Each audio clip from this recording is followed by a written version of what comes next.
السلام علیکم ورحمۃ اللہ وبرکاتہ۔ میں نے چند دن پہلے اپنی وال کے اوپر ایک کتاب کا تعارف نشر کیا تھا اور سب احباب نے بڑی دلچسپی سے اس کو دیکھا تھا۔ وہ یہی کتاب تھی سیرت النبی، امام ابن کثیر رحمہ اللہ کی، جو بنیادی طور پہ البدایہ والنہایہ کے سیرت والے ابتدائی جو حصے ہیں ان کا ترجمہ ہے۔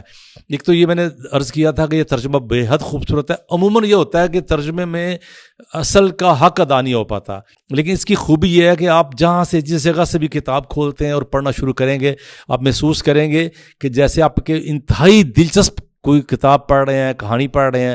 اور سب سے بڑی بات یہ ہے کہ اس کی زبان و بیان کی خوبی کے ساتھ ساتھ یہ ہے کہ امام ابن کثیر کی اس کتاب میں جس قدر تفصیلات بیان کر دی گئی ہیں شاید اس سے پہلے اور اس کے بعد کسی کتاب میں آئی ہوں۔ سچی بات یہ ہے کہ البدایہ والنہایہ کا یہ جو سیرت النبی والا جو حصہ ہے یہ اتنی جامعیت رکھتا ہے، اتنی تفصیل رکھتا ہے کہ کوئی بھی جو سیرت النبی کے حوالے سے لکھنا چاہتا ہے یا لکھ رہے ہیں وہ اس کے بنا آگے بڑھ ہی نہیں سکتے۔ اس لیے یہ بنیادی ماخذ ہی نہیں ہے، بلکہ سیرت النبی کے حوالے سے معلومات کا سب سے بڑا ذخیرہ ہے۔ اور میں یہ سمجھتا ہوں کہ یہ کتاب آپ کے پاس ضرور ہونی چاہیے۔ اس کو 3 جلدوں میں مکتبہ قدوسیہ نے شائع کی ہے۔